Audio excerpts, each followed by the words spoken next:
Hi everyone, তোমরা সবাই কেমন আছো? আজকে আমি রান্না করতেছি লাউ দিয়ে মাছের মাথা দিয়ে।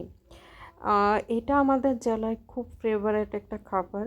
সবাই হচ্ছে যে কোনো মাছের মাথা দিয়ে লাউ দিয়ে রান্না করে। তো আজকে আমি তোমাদের সাথে ওই যে কী বলে পাঁচমিশালি মাছের মাথা দিয়েই রান্না করে দেখাবো।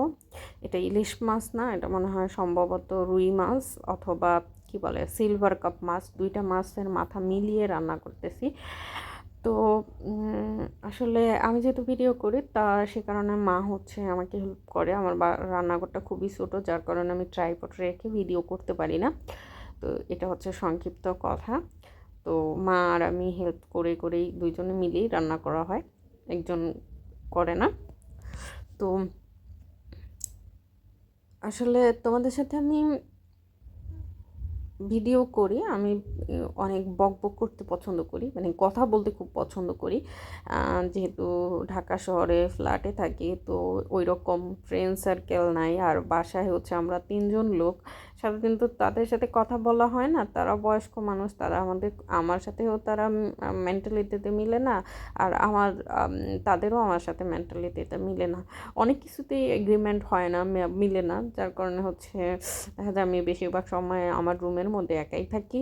যখন কাজ থাকে তখন তো কাজ থাকে, আমার হেল্পিং হ্যান্ড যখন আসে তার সাথে আমি টুকটাক কাজ করে দেই। তারপর হচ্ছে মার সাথে করা হয় না, মার সাথে রান্না বান্নায় হেল্প করা হয় না। যখন ভিডিও থাকে তখন একটু হেল্প করি, এছাড়া তো করা হয় না। আচ্ছা, তোমরা কি খেতে পছন্দ করো? আমি না আমার ফেভারিট খাবার বলতে ওই রকম কিছুই নেই। আমার জাস্ট 3-4টা খাবার আমি মানে খাই। এর বাইরে আমি তেমন কোনো খাবার খাই না। আমি বাইরের খাবার একদম পছন্দ করি না। আমি সবসময় নিজের হাতের খাবার রান্না করে খেতে পছন্দ করি। আমি আহ, আহ, খুব হেলদি খাবার প্রেফার করি, আর হেলদি খাবার খাই নিজে রান্না করে, তারপর সেটাকেই খাই। এর বাইরে হচ্ছে বাইরের খাবার চিট ডে একটা হয়, সেটা হচ্ছে মাসে একবার। আর চিট ডে মানে মাসে একবারই হয়। একদিন হয়তো দেখা গেছে বাসার খাবার খেতে খেতে একটু খারাপ লাগে, তখন হচ্ছে বাইরে যে ফুচকাটা খাওয়া হয়, তাও হচ্ছে একটা দোকান থেকে ক্লিন, অনেক পরিষ্কার। এই জন্য আমি বাইরের খাবার খেতে খুবই ভয় পাই। তো এই জন্য আমার খাওয়াই হয় না। টাকা নাই এর কারণে না, আসলে বাইরের খাবার খেতে আমার প্রচণ্ড ভয় লাগে। তো এই কারণে আমি খাই না। আর আচ্ছা, তোমরা কি কি খেতে পছন্দ করো? তোমাদের ফেভারিট খাবার কি? তোমরা কি আমাকে কমেন্ট করে জানাবে? আহ, এই তো আমরা তো সবাই রান্না পারি, তাই না? সবাই মোটামুটি সব মেয়েরাই রান্না করতে পারে। আমি কাউকে রান্না করানো শিখাইতে আসিনি, জাস্ট রান্নার ভিডিওর মধ্যে আমি তোমাদের সাথে স্টোরি বা গল্প করতে পছন্দ করি, এগুলো শেয়ার করি। তো আমার মা হচ্ছে যে মাছের মাথার মধ্যে লাউ দিয়ে দিল। এই তো তেল, লবণ, পেঁয়াজ, আদা, রসুন আর কি,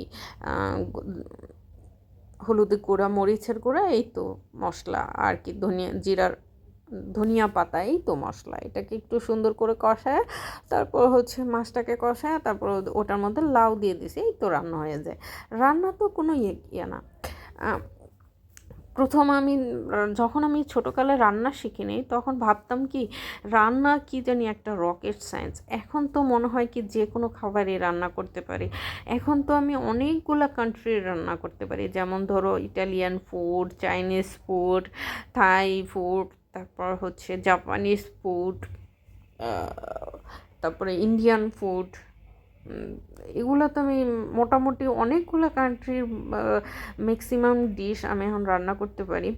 তো আসলে রান্নাটা না একটা আর্ট। এটা যে যেমন করে রান্না করবে তারটা খেতে সেরকমই হবে।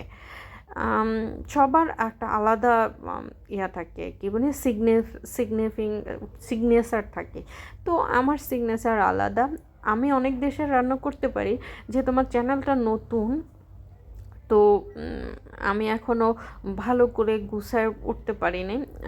তো আমি চেষ্টা করব আর 1 মাস পর থেকে তোমাদেরকে অনেক ভালো ভালো মানে অন্য অন্য কান্ট্রির ফুডগুলো রান্না করে দেখানোর জন্য।